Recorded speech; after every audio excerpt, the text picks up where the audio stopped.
帮堂哥打理蟹塘，净赚300万。结果秋季起网，他却只转给我5万块。他说塘是他的，本钱也是他出的，而我就是简简单单撒个网。我看着屏幕上的转账，一没拒绝，二没骂街，只是默默拿着这笔钱，反手包下了全村最臭的废弃死水塘。直到第2年盛夏，他那一塘的死蟹飘满水面，恶臭熏天，而我的螃蟹个个活蹦乱跳。看着他那张瞬间惨白的脸，我站在水草丰美的新塘边，退后2步，别把毒素踩进我的园子。听说那天晚上堂哥跪在泥地里嚎了一宿，他怎么也想不通我的螃蟹为什么长得这么好。先前我正在池塘记录着今天的 pH 值和氨氮数据，结果一辆崭新的奔驰大 G 在塘边停下。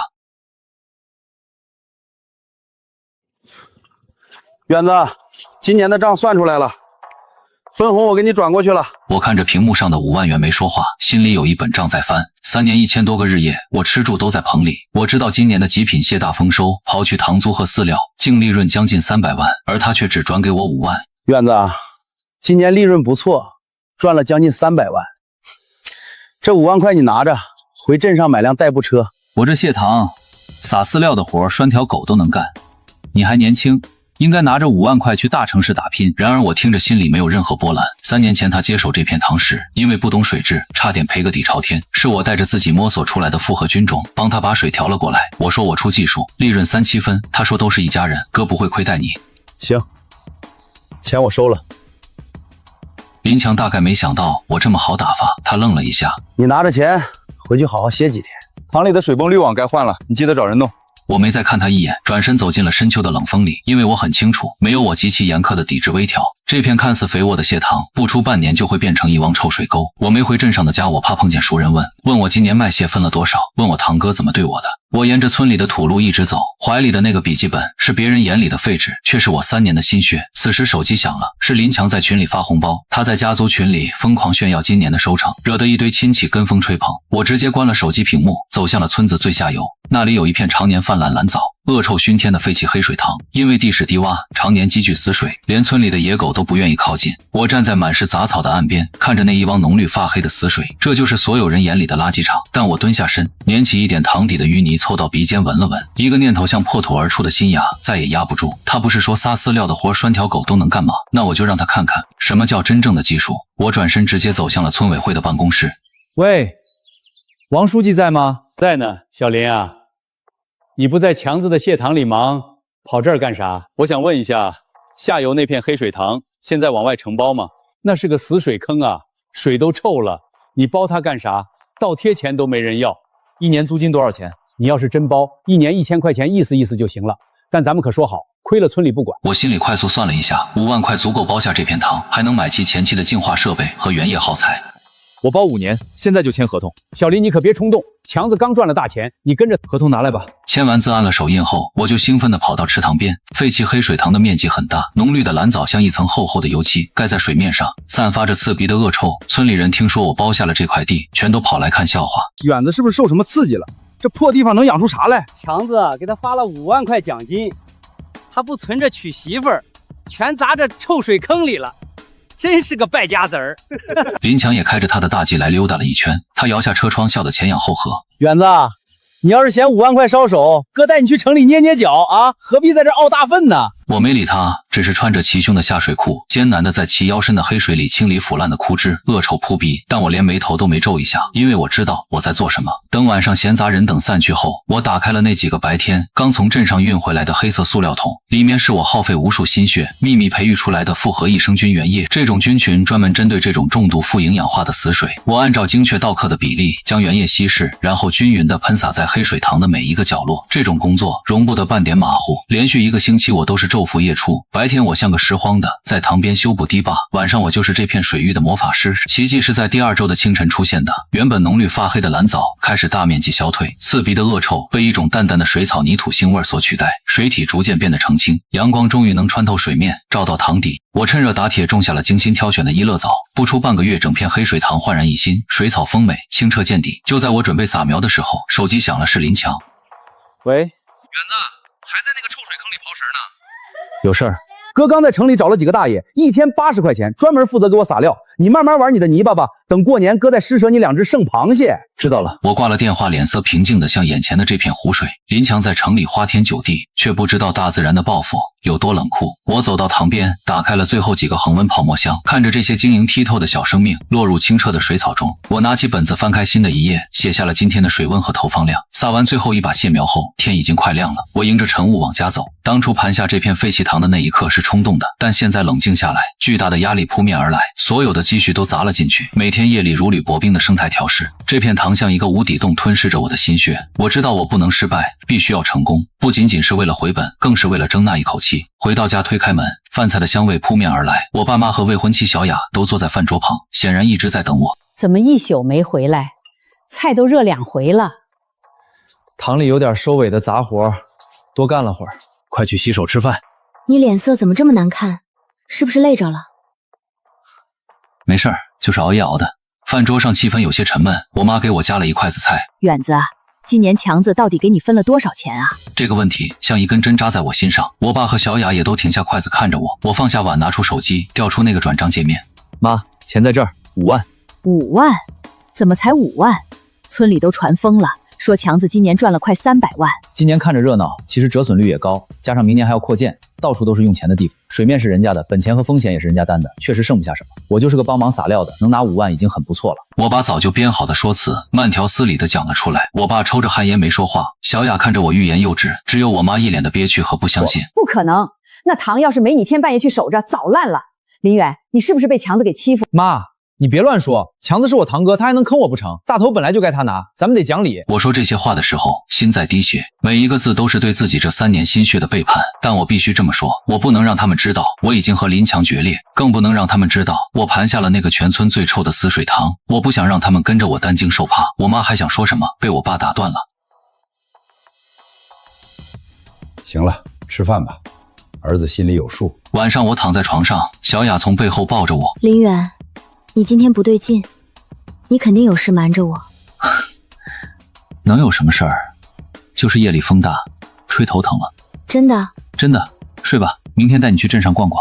怀里的人安静下来，而我却毫无睡意。我睁着眼睛看着斑驳的天花板，脑子里全是那片正在悄然发生巨变的黑水塘。它是我的希望，也是我唯一的退路。接下来的几天是村里年底最热闹的时候，家家户户都在算着今年的收成，准备杀猪过年。我也装作若无其事的样子，白天陪着爸妈和小雅置办年货，仿佛什么都没发生。但我心里始终悬着一件事，那片塘的水质检测机构的化验单是在我投苗后的第3天寄到的。林先生，好消息，您的水样数据出来了，氨氮亚硝酸盐全部降到了安全线以下，溶解氧极高，那套菌群的生态循环已经彻底建立起来了。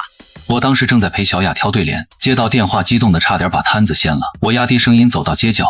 太好了，那水体透明度呢？透明度非常棒，底栖藻类和水草长势极好，完全达到了顶级生态水域的标准。这简直是教科书级别的老塘修复案例，您这技术绝了。行，辛苦你了。挂了电话后，我心里的石头落了一大半。水质活了，就意味着这片塘真正属于我了，剩下的只是等待时间，让那些金甲蟹苗长大。这期间，林强也给我打过几个电话，第一次是问我那5万块准备怎么花。远子，那钱别瞎折腾，留着给叔叔阿姨翻修下老房子，剩下的存起来准备结婚用。他的语气像个长辈在教训晚辈，充满了施舍后的优越感。知道了，强哥。第2次是除夕前一天。远子，明天中午镇上最贵的鸿运酒楼，哥包了场，我特意把那里的亲戚和几个收购兽都请来了。今年赚了大钱，得好好庆贺一下。我几乎能想象出他此刻的嘴脸，无非是想在所有人面前炫耀他今年的丰收，顺便再展示一下他对我的宽容和照顾，把我当成他炫耀成功的背景板。不了，强哥，家里有点忙。别呀，多生分，就这么说定了。明天早点过来帮着招呼客人。他不等我再说话就挂了电话。我拿着手机冷笑一声，你想演戏我就陪你演，我倒要看看你那经不起考验的破塘还能撑多久。除夕那天中午我还是去了，带着爸妈和小雅鸿运。酒楼最大的包厢里摆了足足5桌，一进门就看到林强和他爸妈，还有几个大收购商正坐在主桌上谈笑风生。看到我们，林强他妈热情地站起来，呀，老二姨家来了，快坐快坐。他嘴上招呼着，眼神却在我爸妈朴素的衣着上扫来扫去，透着一股居高临下。这是你嫂子丽丽，丽丽，这就是我跟你说的我那堂弟林远，在塘里给我帮闲撒弹料的。这9个字他说的又响又亮，包厢里所有人的目光都集中到了我身上。我爸妈的脸色瞬间就变了，小雅的手也紧紧地攥住了我的胳膊，我能感觉到她在发抖，我却笑了。嫂子好，我是林远。我的平静似乎让林强有些意外，他预想中我的局促和尴尬并没有出现，饭桌上更是成了堂哥的个人秀。他一会儿说今年螃蟹行情多好，一会儿又说哪个大老板要预定他明年的货，最后他把话题引到了我身上。远子这孩子就是太老实，在堂里帮了我3年，风里来雨里去，没有功劳也有苦劳，所以我做主，前几天给他包了5万块的红包，让他也沾沾喜气。大家说我这个当哥的够意思吧？那是够意思，太够意思了。强子现在是出息了，吃肉还不忘给兄弟留口汤。是该照顾。远子脑子笨，干不了什么大事，只能出点死力气。强子肯带他玩，那是他的福气。不过我最近听说远子是不是也包了一个堂？听说还是咱们强子隔壁的那个没人要的死堂。此话一出，我爸妈和小雅瞬间露出震惊的表情。小远，真的吗？你怎么没告诉我们？爸爸看着我没有说话，小雅却用力抓住我的手。阿远呐，这么大的事儿你怎么不跟家里人商量？那5万好歹留着给叔叔阿姨买点好吃的呀，这下全打了水漂啊。不过要是之后赔了，还来强哥这儿，下次哥哥我一定好好照顾你。听到这话，我默默咬紧了牙齿。他们一唱一和，把我定位成了一个需要被施舍的跟班。我爸妈的脸已经长成了猪肝色，小雅的眼圈都红了。然而我却端起酒杯站了起来。强哥，这3年多亏你照顾了，这杯酒我敬你。我仰起头，把一杯白酒一饮而尽，所有人都愣住了。林强看着我，眼神里闪过得意和满足。他以为我认了，但其实我敬的不是他的人，而是我们那段被他亲手埋葬的亲情。从这杯酒开始一笔勾销。从酒楼出来后，我爸黑着脸一句话没说，我妈一直在唉声叹气。小雅默默地走在我身边，紧紧挽着我的胳膊。我知道他们心里都憋着火。快到家门口时，我开口了：爸妈对不起，今天让你们受委屈了。远子，你的堂自己一个人行不行？要是没钱了，一定要和爸妈说。就是啊，远子，被别人戳脊梁骨没事的，只要咱们一家人好好的。林远别怕，你努力做你自己的事儿，我一定支持你。爸妈，小雅，你们放心，我对我的堂有信心。另外给我点时间，我会把今天丢掉的面子全都挣回来。我的语气很平静，但每个字都透着一股不容置疑的力量。他们看着我，似乎被我的眼神镇住了。送他们进屋后，我一个人在院子里站了很久，手机震动了一下，是我在黑水塘底安装的防水监控探头传来的警报。我打开 APP， 一段清晰的水下画面传了过来。清澈的水体中，一株株伊乐藻随波摇曳，而在水草的掩映下，一只只硬币大小、背甲泛着金光的初代蟹苗正在极其活跃的觅食蜕壳。我看着那段视频，胸口的热血再次沸腾起来。接下来的几个月，我表现得和往年没有任何不同。春天一到，村里又忙碌了起来。对于别人问起我今年打算干点啥，我都用之前那套说辞搪塞过去。很多人都用同情的眼神看着我，偶尔还会提起我包下那个死水塘的笑话。园子，强子那边虽然脾气大点，但好歹给钱痛快，你瞎折腾那个臭坑图啥呀？是啊，现在高阳枝都不容易，有棵大树靠着，总比自己往水里扔钱强。这些话我左耳朵进右耳朵出，我知道他们不是坏心，他们只是看到了表面，看到了林强今年扩建了新棚的风光，看到了我家的落寞。没人知道平静的水面之下早已暗流汹涌，也没人知道我正在等待一个时机，一个足以掀翻所有质疑的时机。很快入夏了，气象台连续发布了高温橙色预警通知，螃蟹最怕高温。我知道机会来了，我看没了我的水质技术，林强会怎样把这波高温扛过去。随后关掉电视，对着爸妈说：爸妈，明天我搬到塘边的棚子里住，最近可能顾不上回家了。第二天天还没亮我就起来了，我没有惊动任何人，悄悄地穿好下水裤。在出门前，我看着爸妈紧闭的房门，默默地在心里说：爸妈，请再相信你们儿子一次，这一次我不会再让你们失望，我不会再让任何人看不起我们这个家。我走出家门，直奔村子下游的那片塘，提起了一个沉在水底的地笼。尽管今天是十分罕见的高温，但我的网兜里满是双螯粗壮的极品大闸蟹，池底干干净净。我检查了水草底泥、溶氧量，每一个指标都测了一遍，所有数据一切正常。我按下水泵的开关，水流喷涌而出，整个塘面微微荡漾着。我能清晰地感觉到一股强大的生命力正在这片水底奔腾。从这一刻起，我再也不再看任何人的脸色，而我没有立刻把水质大好的消息告诉任何人。在好戏开场之前，我必须确保万无一失。我绕着我的塘仔细巡视，发现只要投下一把饵料，瞬间就能引来疯狂的抢食，比林强塘里那些死气沉沉的螃蟹不知道强了多少倍。他总说是他的那片塘风水宝地能产出最大的蟹，可他从不听我的劝告，常年投喂劣质死鱼，塘底的腐殖质早就超标了，底泥发黑发臭，天气稍微一热，水面上就飘起一层绿油油的蓝藻，像是一锅发酵的毒药。为了维持那片塘，我以前每天半夜都要去撒解毒药，拼命开增养剂。这3年，我为他省下的药钱和死蟹损耗都不止几十万，可他把这一切都当成理所当然。他觉得他出了塘租，大自然就该无条件的给他回报。这时，远在城里的林强再次给我打来了电话。喂，远子，在家吹空调呢？没去你那个臭水坑看看？没，在棚里待着。那么热的天也别乱跑了。明天早上6点，带上几个大号的抄网到我塘边来。看塘的大爷说水有点浑，漂了几只死蟹，你过来帮着捞一下，别让村里其他人看见，晦气。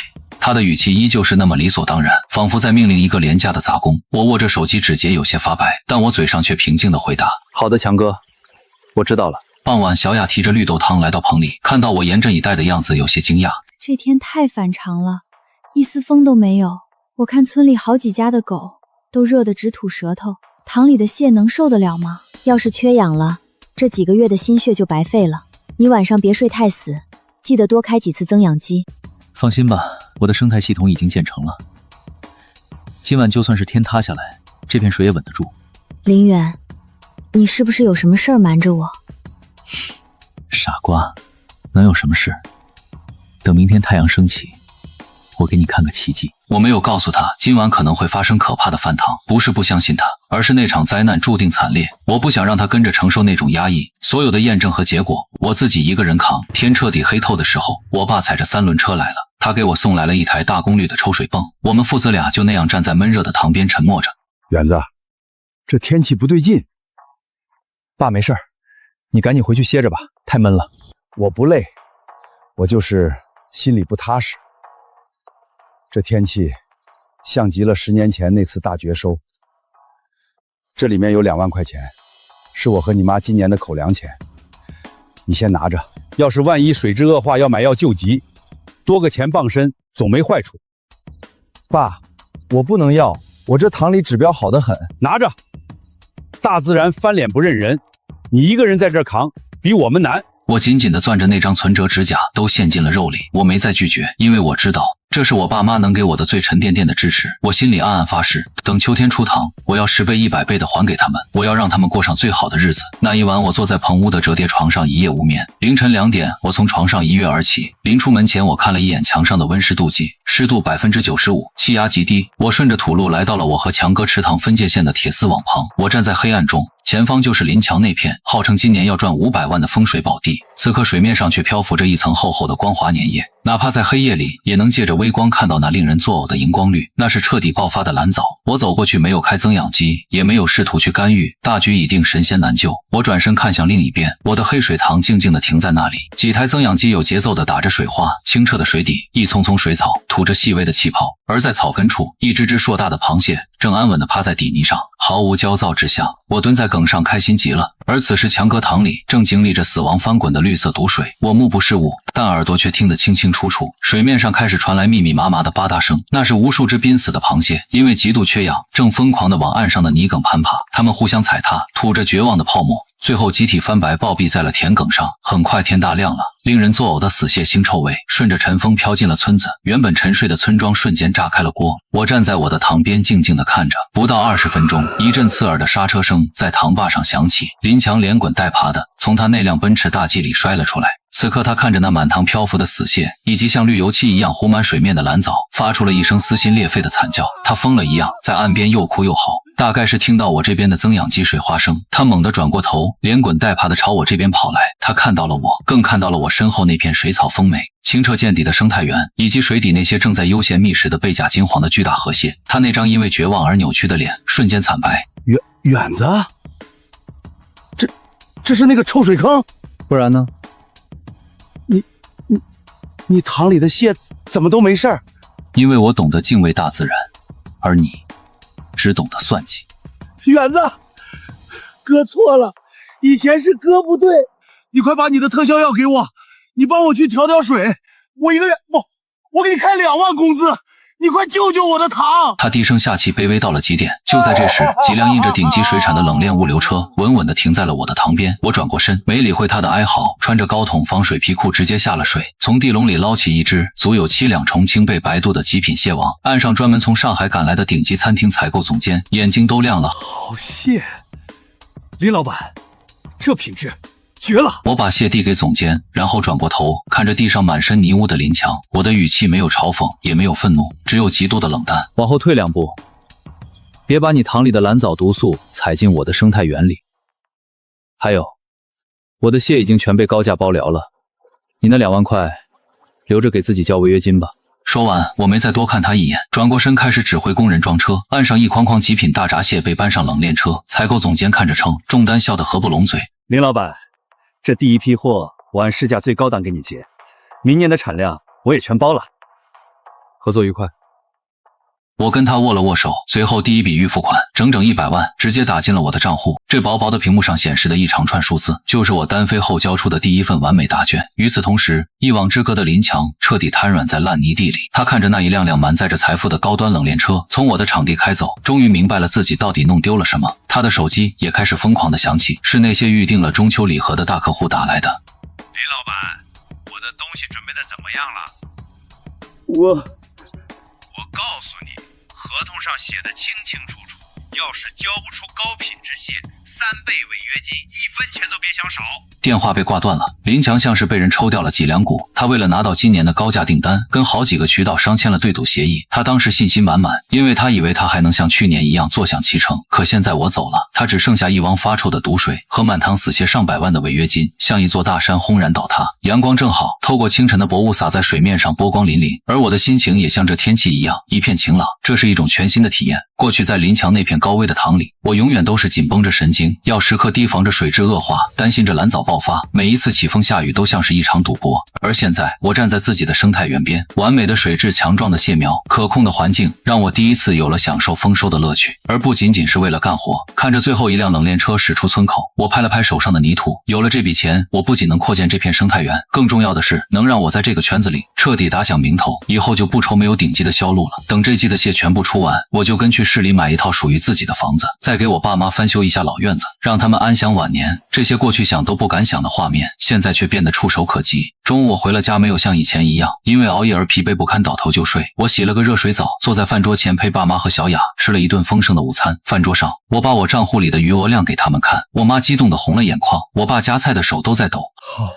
真好，咱家园子有出息了。吃完饭，我回到房间，把那个破旧的笔记本锁进了抽屉的最深处，然后躺在床上沉沉的睡去。这一觉睡得格外香甜，梦里我好像又回到了那个分钱的秋天。林强把那5万块钱转到我的微信上，脸上还是那副高高在上的施舍表情。这一次我没有再沉默，我笑了，笑得比他更灿烂。就在我坐在塘边喝着小雅送来的冰镇西瓜汁时，一墙之隔的林强正经历着人生中最绝望的一天。他爸狠狠扇在他脸上的一巴掌，把他彻底打醒了。去年的利润早被他挥霍一空，今年签下的几百万对赌协议，如果交不出极品蟹，违约金足以让他家倾家荡产。他开始疯狂地打电话。王技术员，我出5000一天，你来帮我把水调清。李老板，你那儿有没有特效除藻剂？多贵我都买。他把通讯录里所有懂点水产的人全打了一遍。起初他还端着老板的架子，但现实很快就给了他一记响亮的耳光。强哥，你那水已经泛塘了，神仙来了也救不活，1天1万我也干不了，毒素已经进了螃蟹鳃里，全废了。一个个电话打过去，得到的回复全是一样的。他这才发现，原来离了我，他那片塘连个臭水坑都不如。他一直以为撒饲料拴条狗都能干，现在才明白，能把那片毒水压制3年，是我耗尽了多少心血。可笑的是，他亲手用5万块钱把我这个真正的护身符给扔了。找到人了吗？要不去找远子吧，给他加钱，10万、20万，只要他肯给你那特效药。不可能！让我去求他，去求那个被我用5万块钱像叫花子一样打发的堂弟，我做不到。此时未婚妻丽丽提着名牌包，拖着行李箱走了出来。丽丽，你干什么？干什么？你马上就要背上几百万的债了，我不走，留下来跟你喝西北风吗？你这个忘恩负义的女人！滚开！没本事的东西！丽丽一脚踢开他，头也不回地转身离去。林强瘫坐在地，完了，全完了。3天后，我的第一批极品金甲蟹全部出塘，整整200万的货款，一分不少地打进了我的卡里。我看着手机短信上那一长串数字，心里只有前所未有的踏实。我没有去买什么奔驰大 G， 而是直接带着小雅去了市里最好的楼盘，全款拿下一套140平的大平层，房产证上写的是我们2个人的名字。等我再次回到村里，整个村子的风向彻底变了，我那片清澈见底的生态园成了全村的奇迹。以前看我笑话的人，现在一口一个远哥叫着。而林强家已经彻底被催债的人踏破了门槛，为了还那笔巨额违约金，他家的房子挂到了中介网上，车子也抵押了，那片原本用来生财的蟹塘成了烫手山芋。这天我正在塘边指挥工人加固，防逃网一墙之隔传来一阵刺耳的争吵声，是一个专门收废弃塘口的黑心老板正在跟林强压价。你这水底全烂了，光清鱼就得大几万，连塘带设备，我最多给你2万块。2万？我光这几台增氧器就买了好几万，爱卖不卖，你这烂摊子除了我没人接。林强站在原地，拳头攥了又松，最后他像个泄了气的皮球，无力的点头。办完转让手续，那老板点出2万块钱现金扔给他。就在这时，林强抬起头，隔着铁丝网，他看到了我。我手里正拿着对讲机，从容地调度着下一批冷链车，我连眼角余光都没有分给他。这种彻底的无视，比当面扇他耳光更让他崩溃。他看着我挺拔的背影，再看看手里那薄薄的2万块钱，一股难以言喻的悔恨冲垮了他的理智。他大叫一声，疯了一样冲向岸边，一台废弃的水泵抓起地上的铁扳手，狠狠地砸了下去。价值好几万的水泵瞬间成了一堆废铁，我的事业走上了快车道。之前的收购商成了我的死忠客户，我不再满足于这一片塘，我成立了水产科技公司，包下了村子下游连片的几百亩水面。我组建了合作社，把村里那些肯吃苦人品好的老实人招进来，手把手教他们养殖技术。我给的底薪是行业最高，年底还有分红。大家都说跟着远哥干心里踏实。有一天我正在办公室看报表，一股浓烈的香水味飘了进来，是丽丽。她扭着腰走到我办公桌前。远子，不，林老板，我早就看出你才是真正干大事的人。出去。丽丽的笑容僵在脸上，最后在保安的驱赶下，狼狈地踩着高跟鞋逃了出去。我的世界绝不允许这种肮脏的东西靠近。秋天，我和小雅的婚礼如期举行。那天我包下了市里最好的酒店，车队从村里一路开到市中心，风风光光。婚礼前几天，我接到了林强他妈的电话，电话里他哭得撕心裂肺。远子，阿姨求求你，强子现在天天在工地搬砖，晚上就酗酒，人都快废了，你能不能拉他一把？阿姨，当初你们一家人在酒桌上踩着我炫耀的时候，怎么没想过拉我一把？我不是做慈善的，他自己选的路，自己走完。说完我就挂断拉黑。我不落井下石，但我绝不以德报怨。婚礼现场高朋满座，我抱着穿着洁白婚纱的小雅，在亲友的欢呼声中走下婚车。眼角的余光里，我看到了马路对面一个穿着脏兮兮劳保服、头发像乱草一样的男人，正躲在电线杆后面，呆呆地望着这边。是林强，他看着满天的礼花，眼神里全是化不开的嫉妒和绝望。我只扫了他一眼，便收回目光，低头深深吻了我的新娘。转眼又是一个冬天，窗外飘着鹅毛大雪，屋里暖气开得极足，小雅的肚子已经高高隆起，她靠在我的肩膀上。我爸妈在一旁笑着讨论马上要出生的孙子叫什么名字。电视里正在播报本地新闻。近日，我市警方成功捣破一个地下赌博窝点。画面闪过，一个个戴着手铐器的嫌疑人被押上警车，其中一个身影瞬间抓住了我的视线。林强，他比上次见到时更加枯槁，眼眶深陷，像个行尸走肉。新闻里说，他因为欠下巨额高利贷，走投无路，参与了诈骗和赌博，下半辈子估计都要在里面度过了。我看着那张脸，心里没有任何快意，只有平静。一个人自己要往烂泥里钻，谁也拉不住。我拿起遥控器换到了一个欢快的综艺节目，客厅里再次充满笑声。我把手轻轻附在小雅的肚子上，感受着里面充满活力的胎动，就像春天那片即将复苏的生态水域一样，生机勃勃。我的方向盘已经稳稳地握在自己手里，前方一路坦途。